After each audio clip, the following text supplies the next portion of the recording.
أعوذ بالله من الشيطان الرجيم. بسم الله الرحمن الرحيم. واصبر نفسك مع الذين يدعون ربهم بالغداة والعشي يريدون وجهه ولا تعد عيناك عنهم تريد زينة الحياة الدنيا ولا تطع من أغفلنا قلبه عن ذكرنا واتبع هواه وكان أمره فرطا. صدق الله العظيم.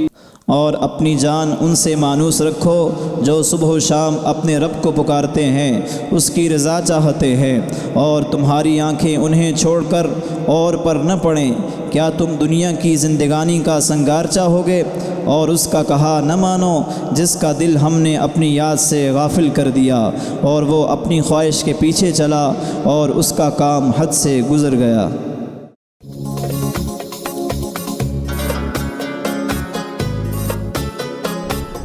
ناظرین کرام، السلام علیکم ورحمۃ اللہ وبرکاتہ. پروگرام فضائل رمضان کے ساتھ میں آپ کا میزبان شرجیل احمد خان آپ کی خدمت میں حاضر ہوں. ناظرین کرام، آج ہمارا موضوع ہے تقوی. سب سے پہلے سوال پیدا ہوتا ہے کہ یہ جو لفظ تقوی ہے جو بار بار ہم سنتے بھی ہیں، اس کا مطلب کیا ہے، اس کا مفہوم کیا ہے؟ تو ناظرین کرام، تقوی اس لفظ پر اگر ہم غور کریں تو یہ وقع سے ہے، جس کا مطلب ہے بچنا، یعنی اس میں بچنے کے معنی پائے جاتے ہیں. اسی وجہ سے اس کا ترجمہ پرہیزگاری اور خوف خدا کیا جاتا ہے. اس کانسیپٹ پر اگر ہم غور کریں، اس تصور پر اگر غور کریں تو اس تصور کیا ہے، اس کو علماء نے اس انداز سے بھی بیان فرمایا کہ اللہ رب العزت کے اوامر کو پورا کرتے ہوئے اور نواہی یعنی جن چیزوں سے بچنے کا اللہ نے حکم دیا ہے ان سے بچتے ہوئے اپنے اور عذاب کے درمیان سبیل یا بچاؤ پیدا کر لینا، رکاوٹ کھڑی کر دینا. اب یہاں ایک سوال پیدا ہوتا ہے کہ کیا تقوی یا خوف خدا محبت کے خلاف ہے، حب الہی کے خلاف ہے؟ تو آئیں اس کو سمجھنے کی کوشش کرتے ہیں. ناظرین کرام، بات یہ ہے کہ جب انسان کے دل میں کسی کی محبت پیدا ہوتی ہے، وہ کسی کی دل سے قدر کرتا ہے تو پھر اس کی ناراضگی سے ڈرتا ہے. یعنی اس کے دل میں یہ ڈر تو ہوتا ہے کہ کہیں وہ ناراض نہ ہو جائے. تو بظاہر آپ کو یہ چیز خوف لگتی ہے، لیکن یہ خوف محبت کی علامت ہے. یہی حقیقت تقوی کی بھی ہے. یعنی خوف تو اللہ کا ہے، لیکن یہ اس کی محبت کی علامت ہے کہ واقعی ہم ڈرتے ہیں کہ کہیں ناراض نہ ہو جائے ہم سے. تو یہ ڈرنا بنیادی طور پہ حب الہی کی علامت ہے. پھر اللہ رب العزت نے قرآن کریم میں ارشاد فرمایا ہدی للمتقین، یعنی یہ کتاب، یہ اللہ کا کلام ہدایت کن کے لیے ہے؟ متقین کے لیے. تو آپ یہ دیکھیں کہ قرآن کریم میں بھی اور احادیث مبارکہ کے اندر بھی ہم دیکھتے ہیں کہ عبادات کا جگہ جگہ مقصد جو بتایا گیا وہ کیا ہے؟ تقوی کا حصول. مثال کے طور پر روزے کا جب حکم آیا، اس کی فرضیت کی بات ہوئی تو ارشاد ہوا لعلکم تتقون، تاکہ تم تقوی اختیار کر سکو. جب قربانی کی بات آئی تو ارشاد ہوا لن ینال اللہ لحومها ولا دماؤها ولکن ینالہ التقوی منکم، کہ اللہ کے پاس نہ تو یہ گوشت پہنچتا ہے نہ یہ خون پہنچتا ہے، بلکہ تمہارے دلوں کا تقوی پہنچتا ہے. اور اسی بات کو سرکار دو عالم صلی اللہ تعالی علیہ وسلم نے یوں بیان فرمایا کہ اللہ تمہارے چہروں کو نہیں دیکھتا، تمہارے ابدان کو نہیں دیکھتا، بلکہ وہ دیکھتا ہے تو تمہارے دلوں کو دیکھتا ہے اور تمہارے اعمال کو دیکھتا ہے. پھر آقا کریم صلی اللہ علیہ وسلم نے یہ بھی فرمایا التقوی ہا ہنا، تقوی یہاں ہے، دل کی طرف اشارہ کیا. یعنی یہ ظاہر کی نہیں، یہ باطنی کیفیت کا نام ہے. ظاہر کا عمل تو اس کی تصدیق کرتا ہے، لیکن اصل جو تقوی ہے وہ دل کے اندر پایا جاتا ہے، وہ خوف دل کے اندر پایا جاتا ہے. ناظرین کرام، آپ دیکھیے کہ تقوی کی جو دین اسلام میں تعلیم دی گئی ہے، اس کا اثر انسان کے عمل پر کیسا ہوتا ہے اور اوور آل پوری سوسائٹی پہ اس کا کیا ریفلیکشن آتا ہے. ناظرین کرام، تقوی اس کا سب سے بڑا فائدہ یہ ہوتا ہے کہ یہ انسان کو ذمہ دار بناتا ہے، اس میں سینس آف اکاؤنٹیبلٹی پیدا کرتا ہے، یعنی اس میں احساس ذمہ داری اور اس میں محاسبے کا معاملہ پیدا فرماتا ہے. انسان کو پل پل اس بات کا احساس ہوتا ہے کہ وہ جو کام کر رہا ہے اس نے رب کریم کو جواب دینا ہے. یہ انسان کو جاگتا ہوا وجود بنا دیتا ہے. یعنی اس کا مطلب یہ ہوا کہ مسلمان سوتا یا غافل ہونے والی شخصیت نہیں ہوتا، بلکہ وہ جاگتی ہوئی شخصیت ہوتا ہے۔ اس کو پتہ ہوتا ہے کہ اللہ رب العزت کی ذات اسے دیکھ رہی ہے اور اس نے ہر ایسے عمل سے بچنا ہے جو اللہ کی ناراضگی کا سبب ہے۔ آقا کریم صلی اللہ تعالیٰ علیہ وسلم سے جب پوچھا گیا کہ احسان کیا ہے، تو آپ صلی اللہ علیہ وسلم نے فرمایا ان تعبد اللہ کأنک تراہ فإن لم تکن تراہ فإنہ یراک، کہ تم اللہ کی عبادت اس طرح کرو کہ گویا تم اسے دیکھ رہے ہو، کہ اگر تم اسے نہیں بھی دیکھ پاتے، نہیں بھی دیکھتے، تو اللہ کی ذات تو تمہیں دیکھ رہی ہے۔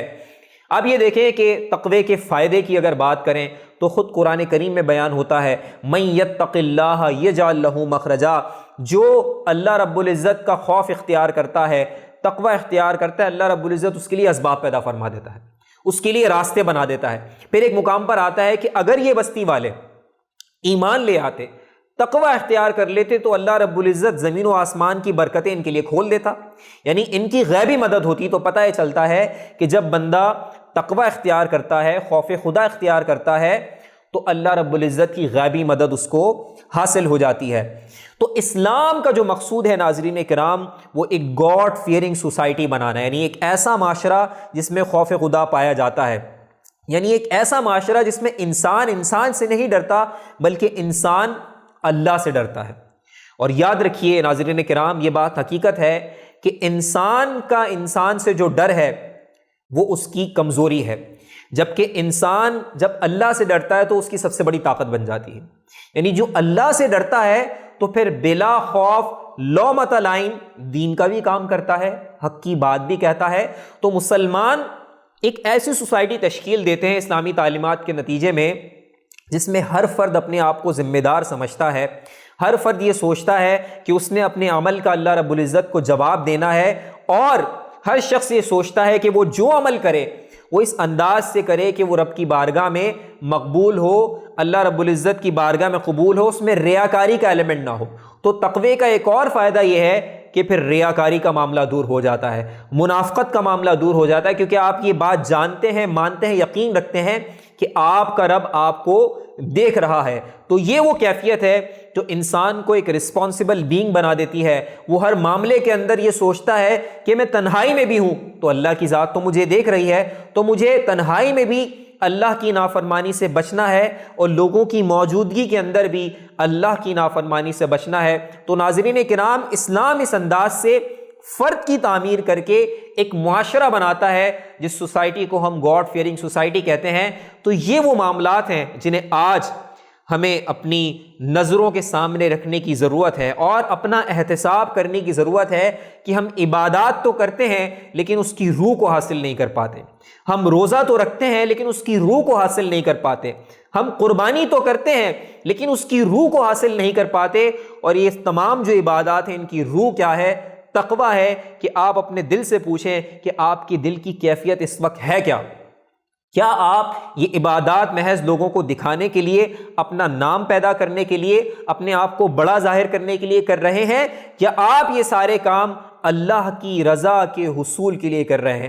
اگر آپ یہ کام اللہ کی رضا کے حصول کے لیے کر رہے ہیں تو اللہ رب العزت آپ کے دل میں نور پیدا فرمائے گا۔ یعنی اسلام یہ چاہتا ہے کہ مسلمان کی شخصیت جو ہو وہ آرٹیفیشل نہ ہو بلکہ وہ ریئل پرسنالٹی ہو، ایک سچی پرسنالٹی ہو، ایک حقیقی پرسنالٹی ہو جس میں ریاکاری کا کوئی ایلیمنٹ موجود نہ ہو، بلکہ مسلمان جو کام کرے وہ اخلاص کے ایلیمنٹ کے ساتھ کرے، یعنی خالص اللہ رب العزت کی ذات کے لیے، یعنی اس عمل کے اندر مخلوق کو دکھانا نہ ہو بلکہ اللہ رب العزت کی رضا کا حصول ہو۔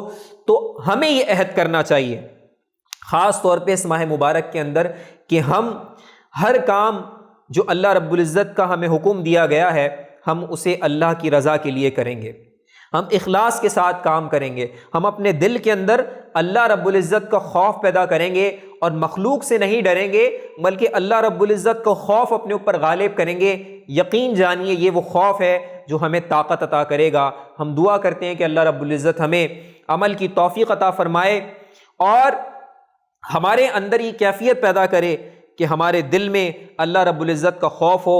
مشہور بزرگ اور اللہ کے ولی سید الاولیاء، اولیاء کے سردار سیدنا شیخ عبد القادر جیلانی رحمۃ اللہ علیہ فرماتے ہیں الصوفی من صفا ظاہرہ و باطنہ بمتابعۃ کتاب اللہ و سنت رسولہ، کہ صوفی تو وہ ہے جس کا ظاہر اور اس کا باطن اللہ کی کتاب اور رسول اللہ صلی اللہ علیہ وسلم کی سنت کی مطابقت کے ذریعے پاک ہو جائے، صاف ہو جائے۔ تو یہ پاک و صاف جو شخصیت ہے یہ اسلام کا مطلوب ہے۔ ہم دعا کرتے ہیں کہ اللہ رب العزت ہمیں عمل کی توفیق عطا فرمائے۔ وآخر دعوانا ان الحمد للہ رب العالمین۔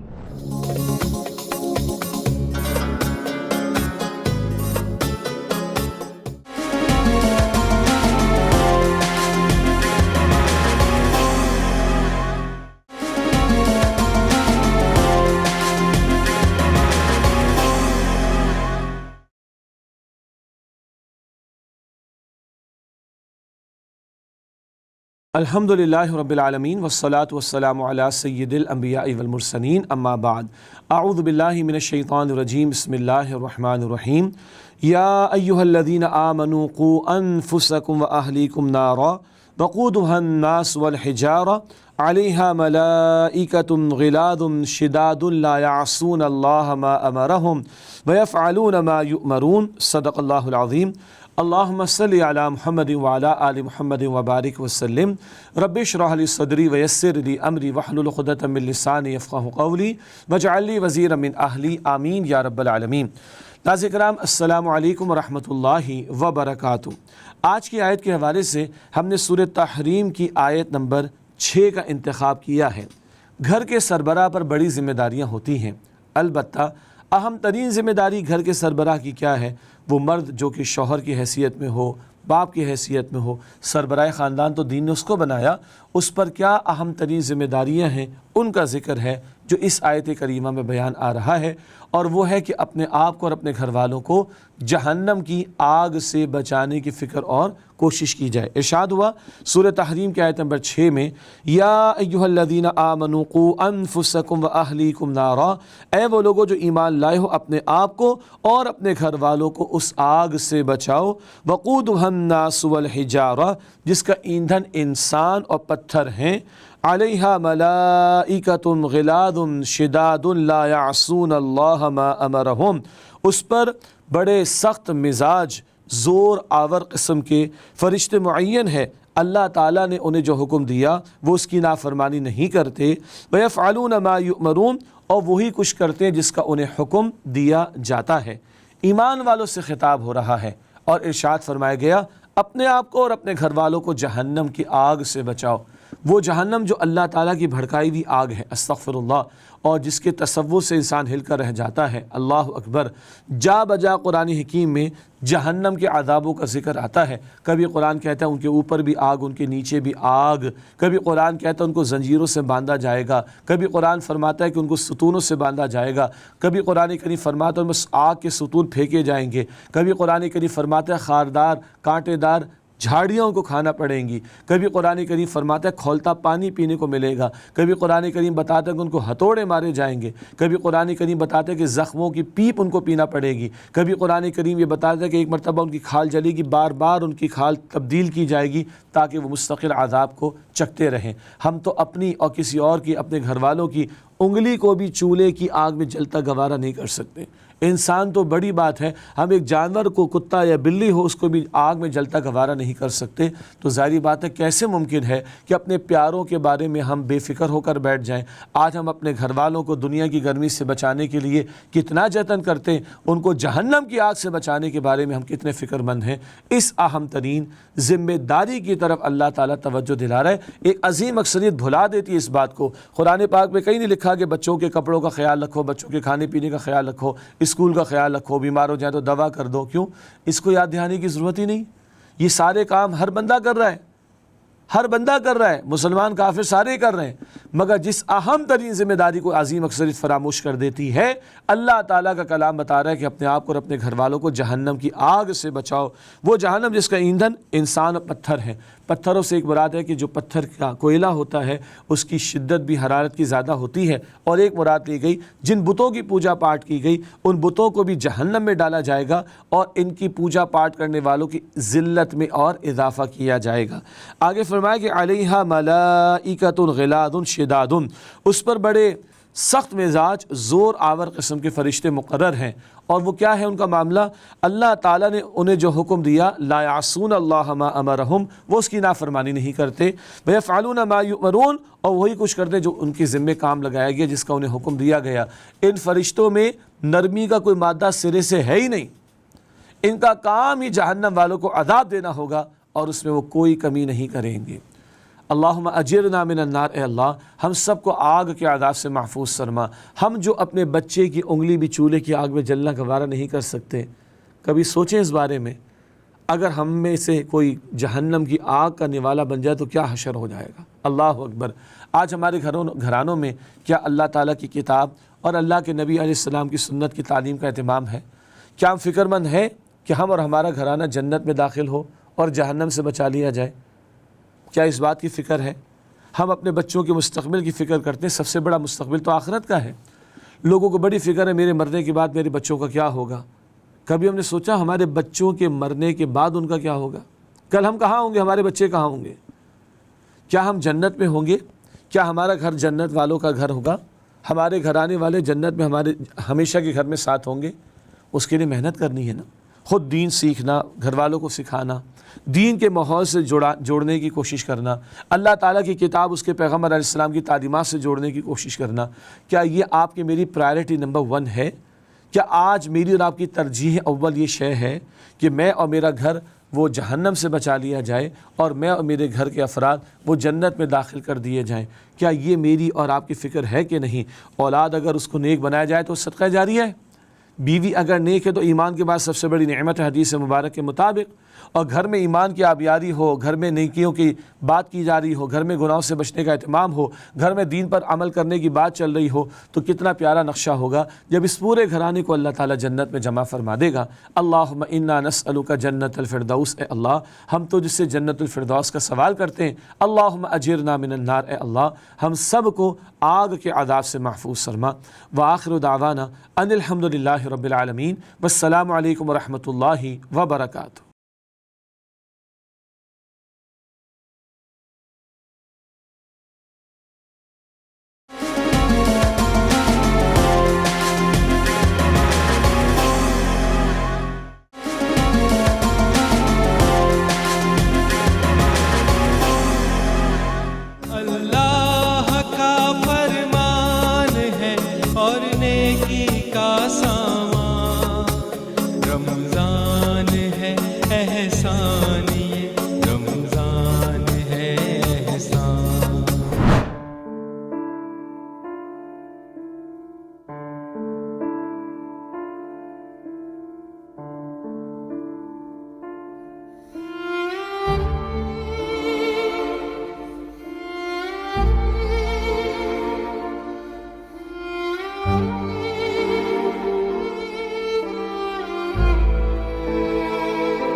السلام علیکم، میں ہوں ناہید انصاری، اور آج ہم احسان رمضان جو پلے انٹرٹینمنٹ کا سیگمنٹ ہے رمضان کا، وہ ہم کرنے آئے ہیں۔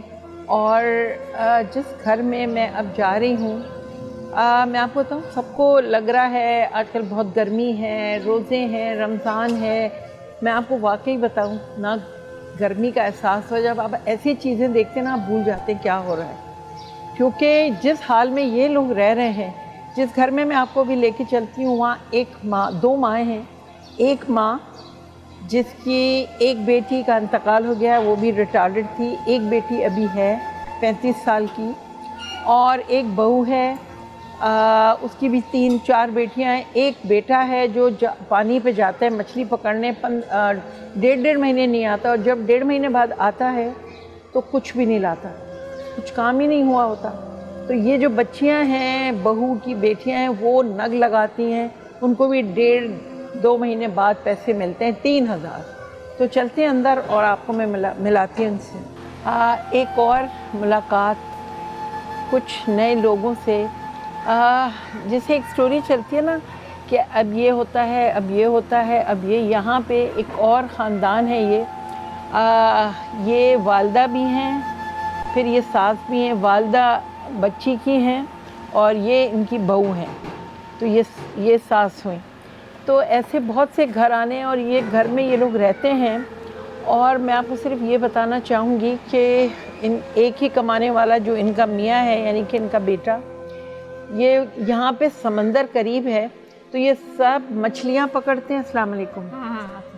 اور کتنے دن کے لیے جاتے ہیں آپ کے میاں؟ 2 مہینے کے لیے، 1.5 مہینے کے لیے۔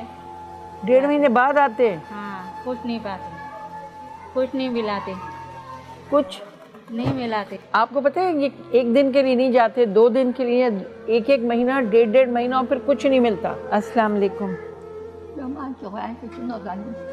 اردو نہیں، ان کو اردو نہیں آتی، اور یہ ان کی بیٹی ہاں، یہ گونگا ہے، یہ گونگے۔ اور دماغ صحیح ہے؟